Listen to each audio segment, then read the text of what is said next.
welcome to this edition of Joy in Our Town. I'm Ann Farrell-Tata, your host, and today we are going to be talking about family issues. Our issue is family, and our topic is child abuse prevention. And I'm so delighted to welcome my guests, Kendal McBroom and Sanu Dieng. They are with the Transitions Family Violence Services. And thank you so much for joining us today. Thank you for having us. So, Sanu, I'm going to start with you. Can you tell us a little bit about what your organization does and what your role there is? Sure. With Transitions, I am the Resource Development Manager. I go out into the community and educate them on our services and try to engage partners and businesses in the work that we do. But we have been around for about 39 years, providing free services to the community and families affected by domestic violence and homelessness. So we offer legal advocacy, shelter, we have support groups in place. We also offer child services as far as art therapy, play therapy, and transitional housing. So we're fortunate to have been serving the community for so long and just trying to end violence and, make a more peaceful community. And Kendal, you've been there a couple years, and can you tell us a little bit about what you do, and also talk a little bit about child prevention? Yes, ma'am. I am the Children's Service Coordinator, so what will take place is I receive referrals from the Hampton Police Department of incidents that have happened in the community within individuals' homes where children have been present and witnessed violence, or those violent acts have been acted out upon them. And what I will do is I will contact those families, the parents typically, and I will let them know of our services. As Sanu said, the art therapy, team group, and the other services that would benefit the family, just to ensure that the family is cohesive, and all of the services are free and comprehensive. So, and I said child prevention, I meant child abuse prevention, but so you work directly with the parents and the children? I do. I work with the parents as far as the referrals go and letting them know. We do a family assessment, and from there we talk about some of the issues that are going on. Whether that child, maybe another parent has abused that child, the other parent has, or they have witnessed that violence. So we talk about what that could look like, that child acting out, and why things are happening, and what could help that child cope with what's going on. And that's how I inform them, or that's how we go about just making sure that the child receives the services that they need. Well, and how do you handle, because I'm sure there, especially in a hostile marital situation, the accusation, and how do you sort of decipher who's telling the truth and where, who's really suffering? Typically, the child will actually let you know that. The child will, children have a way with seeing right through things, seeing right through people. And so the child will most likely, when you're spending time with them, they'll either do it in art therapy, or sometimes me and the child I will take them out and we'll go do things, whether it be going to school, taking them to school, having to take them to school because their mother might be in the shelter or what have you. The child will kind of reveal which parent is kind of the aggressor and the abuser in that situation, no matter what that parent might portray. So they typically let me know. That's got to be so empowering to them that you're listening to them and validating them, and that must be really helpful in their healing. Yeah, I believe so. I would like to think so. I would like to think that it does. 1 out of 8 children actually experiences child abuse and neglect. Oh my gosh. And is a lot that of nationwide, or that's nationwide. That's nationwide. Virginia actually is one of the states that is doing good, I will say. However, the Hampton Roads area is where the problem is the most severe out of the entire state of Virginia. Every 14 days, a child dies from child abuse and child neglect. So I would like to think that whenever a child comes and talks to me or feels that they can do that, that what I try and tell them about the situation, or just trying to act as an advocate on their behalf by telling either my coworkers to get the right services in place for this child, that is really benefiting them. Are they typically afraid to, because it may mean they might lose one of their parents? Or are they at the point where they're just desperate for help and they're ready to deal with some of what they're dealing with at home? By the time that they tell someone, they're ready to kind of get it off. Now, within it, though, they are thinking about, well, I don't want to get mommy or daddy in trouble, or I don't want to get, grandparent or babysitter. In some cases, it can be the babysitter. And a lot of times that comes because one, that relationship, that parent-child relationship, that being somebody that they look up to, that they wouldn't expect to do that to them. Right. And the other piece is that that parent or babysitter or adult has threatened that child that if you tell someone, nobody will listen to you, or if you tell them I will get mommy, or if you tell someone you won't, nobody will believe you, essentially. Yeah. So they go around, they have that defeat, well, nobody will listen anyway. So which is a lot of times why they don't tell anyone. But by the time they get to the point where they really want to tell someone, the situation has really, really weighed them down, and it's unbearable for them. So Yeah. they really want to get it off and really want to get out of that. And there's probably, after a time of silence, when they do start talking, there's got to be such an unleashing of emotion as they deal with it for the first time. It is, and sometimes that's where art therapy is really good, because our art therapist is great, and she can work with them and kind of help them develop coping skills, or just like tell a lot within that, in the pictures that they draw, in the conversation that they have, to kind of deal with that anger, to do it and release it in positive ways, not negative ways. And I think, like alluding to what Sanu was saying, we're seeing that happen in negative ways across the board, and especially in our town, in our community. Are you seeing trends as far as, is it, lack of employment, or alcohol, substance abuse, or are there trends that are leading to this child abuse? Some of it is I would say those factors, external factors such as alcohol abuse and loss of employment. But I believe a lot of it, the parents are a lot younger. Yes. Oh. And so you have parents that don't have parenting skills, Right. that are now raising children, and the only way that they know how is by beating them or neglecting them. And by not having those skills and not having that education and not being fully mature, I mean, the adult brain doesn't fully mature until 25. Right. So by them not having that complete package, they're kind of trying to do what they know or what they believe, which is detrimental to the child's upbringing. And I know in talking to some teachers that we work with in the schools, they're noticing that children are a lot angry. I mean, we're talking first, kindergarten, second grade, young, just coming to school angry, and a lot of that has to do with what they're dealing with at home. And what they're exposed to. I mean, if you, as a parent, grew up in a home where there was violence, you weren't able to take advantage of art therapy, or you weren't able to talk about it, or you were abused as a child and, no one believed you, or you didn't engage in services, then you're going to perpetrate that same type of behavior to your children. And if someone didn't tell you that that was unhealthy, or that wasn't right, or you didn't deserve to be treated that way, then you find that it's happening with, their kids. They're exposed to so much more than we were when we were young, or, so it's just different. The child, in 2015 is very different. Well, and not to alleviate personal responsibility at all, but do you find that sometimes the abusers are sort of even unaware that of their behavior? Because, you hear these people that they don't even, until they see it videotaped or something, they don't even realize that they lose control the way they do. Yeah. I think with the extreme physical abuse, or if there's sexual abuse, that they're aware of what is happening. But the yelling, the screaming, the putting someone down, I think that's just wound up, becoming part of our norm. You see the rise in bullying, and that fine line between I was just kidding, but I'm also trying to make sure that you grow up with tough skin, because the world is not a pleasant, nice place. So, but it can go too far. And words do hurt. Dealing with our clients, a lot of times folks think, words, sticks and stones will break my bones, or words will never hurt me, but we're seeing it's true. And, hurt people hurt people. That's right. And, as an organization, we're just trying to serve as many people that, especially if they come forward and they say that they're being hurt, and really empower them, and then also give the parents the skills.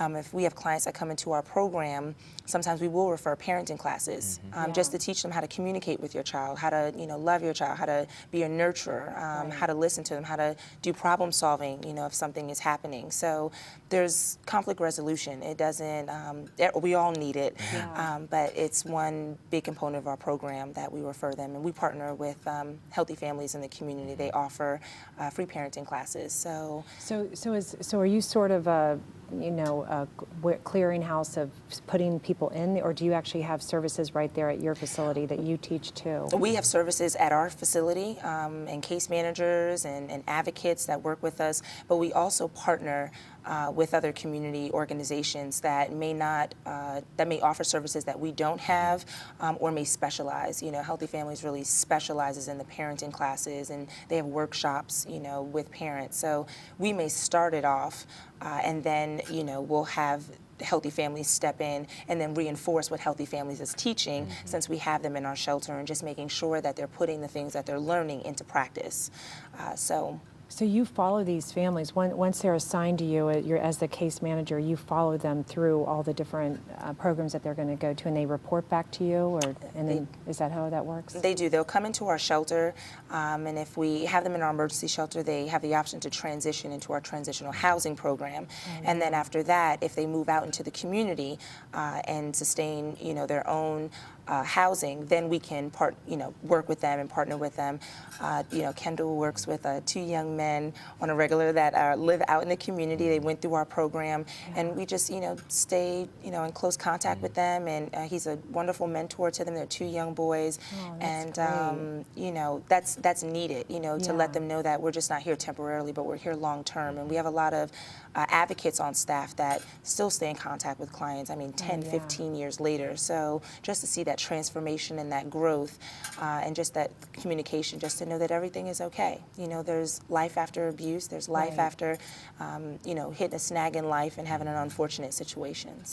So I guess that is the $64,000 question. Can child abuse be prevented? Can you prevent it? It can be, but it's going to have to start with education, and individuals just being educated and being prepared when you have a child, and knowing what's going to take place. I mean, what to expect. And, you know, I'm pretty sure you're not going to be ready for everything, but you can at least prepare and kind of have a general idea of what's going to happen. And also, on the kind of institutional side, is ensuring that foster parents, because a lot of these cases of child abuse and child neglect, while they do happen in biological homes, where the mother and father, biological parents, are there, sometimes a lot of cases happen within the foster care system.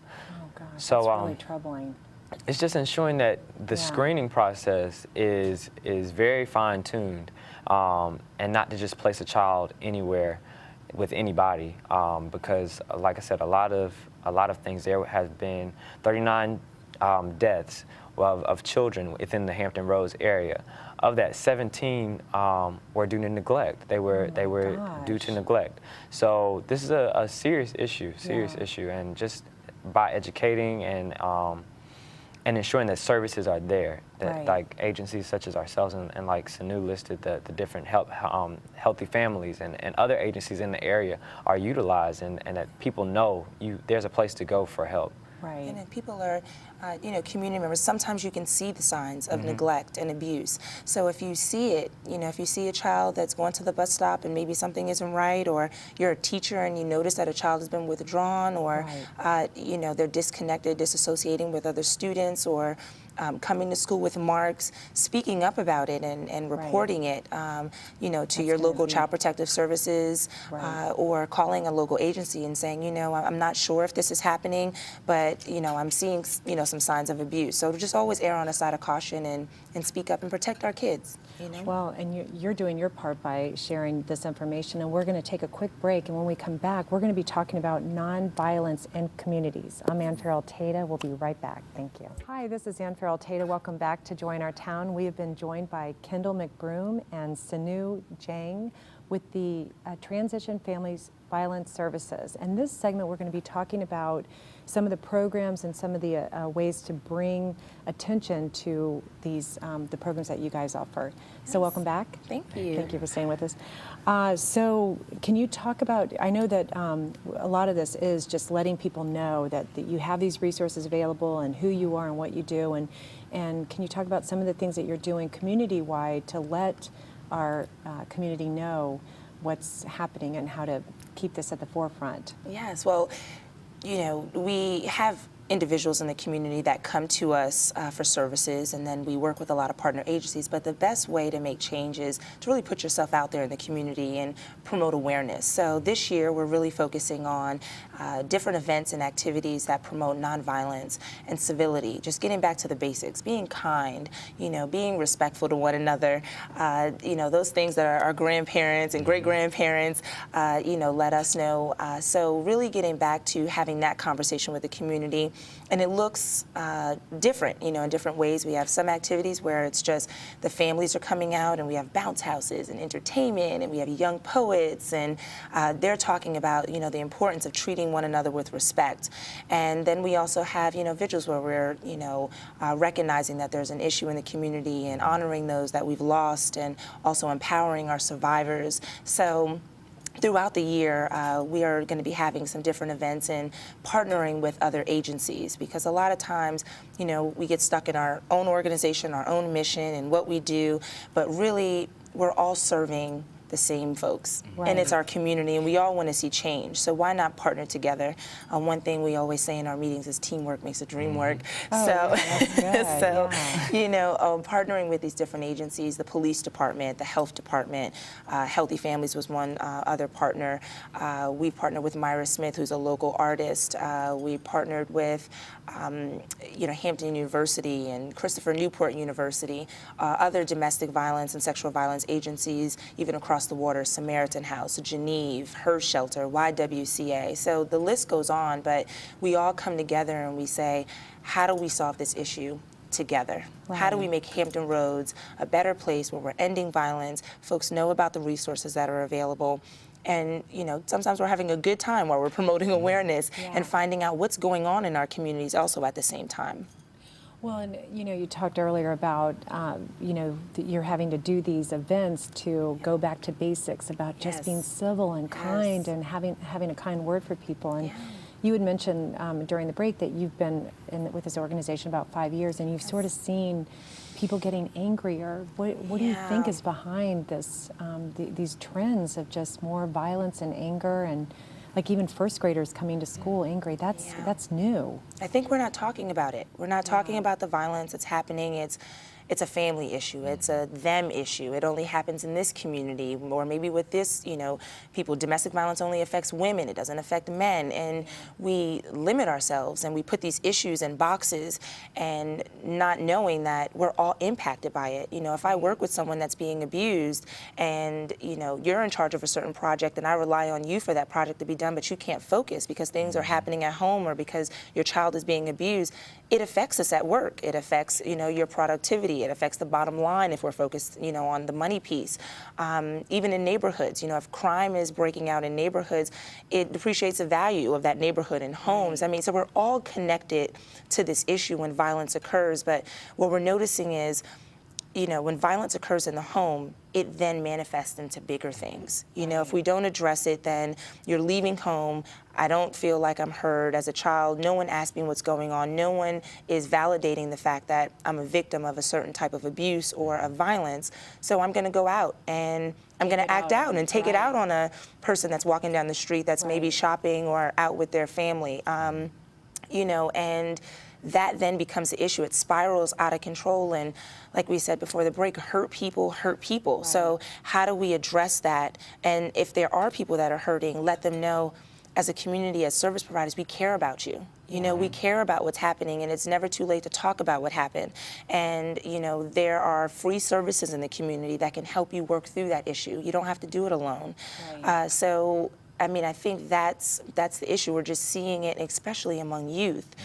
We're just seeing the bullying, the dating violence.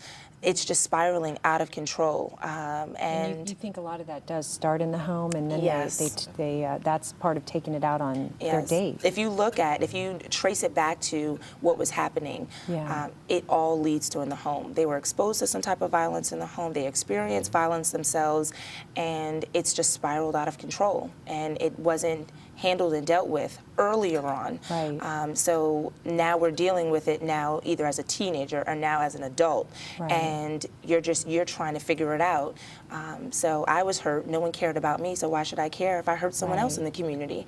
You know? Well, I was going to say the other thing is hurt or not be hurt. So you have this sense of defensiveness, Yes. Oh, that's a and I'm good going to put up point. this wall. I'm going to put up, and anybody that says anything to me, I'm going to have to attack because I will they're- never be hurt. Right, I will never be hurt Yeah, again, that's and right. no one is going to disrespect me like that. When Right. it's not a thing about anybody disrespecting you, it's I mean, conflict happens, but there's a way to handle it. Right. Or they're bringing something to you. Nobody's out to get you. It's that everyone's out to get me mentality because I have to be defensive in the home because of what's happening. So I need to transfer that over into the schools. I mean, you have first and second graders taking on the role of parents. Oh my goodness. Oh You know, my the goodness. values and the structure is not there. Yeah. And so events like this are very much needed to ensure that we do go back to the basics. Right. And really showing community members what community looks like. Yeah. You know, all of these different partners are coming together, despite your age, your race, your ethnicity, your sexual orientation. At the end of the day, we're skin and bones. Right. We're all the same, you know, and we all have to coexist in this place called the world, you know. So, and for us, it's Hampton Roads. So, how do we do that? So, it's one thing to tell people, it's one thing to say, this is, community and this is what we're supposed to do, but it's another thing to show one another. So Right. at these different events, we're going to be showing acts of kindness. We're going to be sharing how I'm a different individual, maybe with my different background and my different religious belief, but at the same time, I'm still going to treat you with respect and dignity, you know. Right, because, as we've been saying, those are the kind of things that we did learn in our home from our parents, but now with it all mixed up and these young, like, as you said, the younger parents who may not be really equipped, they're not getting that at home. No. And to your point earlier, too, about us being aware as a community, I think you're right that as when we are more reluctant to get involved. When I was Yes. growing up, my neighbors, if I did anything, Yes. if my parents didn't catch it, my neighbors did, and everyone spoke to one another, and they met out in the playground area. Yes. But you just don't have that anymore. So who is noticing these kids that are so troubled Yes. in their homes? So that's got to be a real frustration. And there is someone noticing the kids. However, Yeah. these are your gangs and your different external negative influences on their life. Become the family? Become the Yes. family because Yeah. every child needs love. Every child needs Right. someone to care. Every child needs to know that there's someone that has their back. Well, Right. I'm not getting that in the home. The Right. teachers aren't. They're just failing me, or they're just telling me that they're placing negative things over me. Right. Somebody has to. Well, then a gang member comes around, or some adult that comes around, negative influence on their life, comes around and gives them that, not the right love or the right attention, but gives them that attention that they're seeking. They take that up, and then you have them committing these acts on society when they're just they were just really still just a child looking for Right. that love and that Yes. attention. Right. Just in the wrong place. I've the already wrong been labeled place. a bad child, so I Yeah. might as well live up to what that is. So, go ahead. I had one child that we work with at one of the middle schools, and he's in 7th grade now. So, yeah, 7th grade now. In elementary school, they told him he was an animal. They told him that he had all these different things, and I took him after we finished with the session. I didn't do it publicly, but after we finished our session, I told him, you don't believe those things, because if you place that in a child, they're going to act out on those stereotypes. They're going to act out on those things. You can't. It's just impossible for them to, because that's all they know. So I wanted to go back and correct that and tell them, you're not those things. You're not an animal. You're not crazy. You're smart. You can do these things. Right. Don't listen to the external influences or the external, the external influences. Don't live up to those. You're so much more than that. That's words are so powerful, They are. and they're They spoken are. over those children, and of course they're going to receive it. But that's the thing, is like, how do you get in there before, like, because with your services and we have a lot of great resources, but it's after the fact, after there's been an act of violence or an abuse.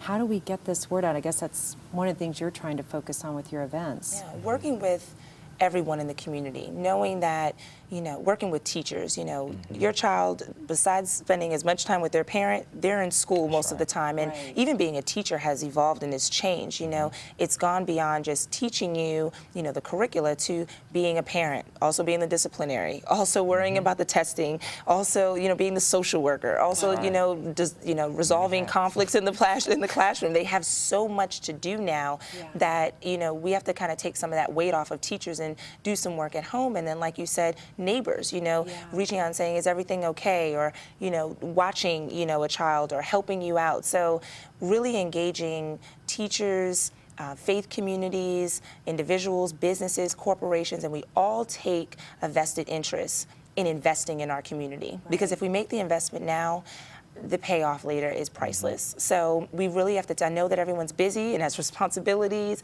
but we've become a society where we're just so focused on self. I'm worried about my own, mission and goals and where I'm going, and I want to be on top, but what does it mean if you're on top, if everyone below you, there's chaos? You have to still operate and, function and live in that. So really talking to the community about taking a break from that, thinking outside of ourselves, and let's come together and just really have this conversation and just having it in different ways. Right. Some of it is through trainings. One of the trainings that we have coming up is human trafficking in teens. That whole idea of human trafficking, folks think it's someone, coming in from another country, but it's happening right here in Hampton Roads, where students are going to high school and coming home and they're being trafficked. So giving the community the education on what's happening so that they know that there are red flags and they can see it, but also then creating these arenas where we're having fun and we're talking about different things in different ways. Different events appeal to different people, so we have to also think outside the box there. So how do we do that?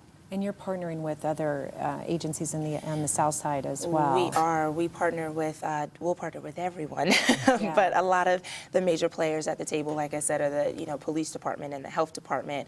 In the city of Hampton, they have a Citizens Unity Commission that at that table you have different, religious leaders that are at that table, different community members, Neighborhood Watch, different business owners, and they're all sitting around the table talking about we're all different, but we're all the same. Right. In one sense that we just want our community to be a better place. That's right. So we're engaging them, and then local talented artists, youth poets and teachers, individuals in the community that are just concerned about what's happening, the different high schools and drum lines, and just everyone has a role to play in it. So.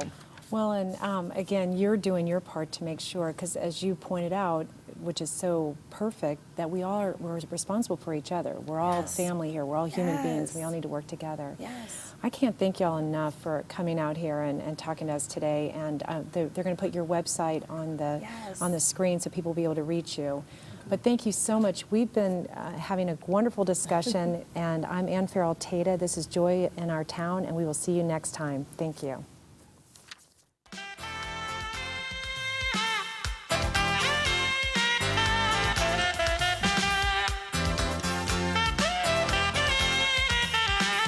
This program has been sponsored by the Trinity Broadcasting Network and made possible by your telethon dollars. Your continual support can keep Joy in Our Town brought to your home every day. So write Joy in Our Town, P.O. Box A,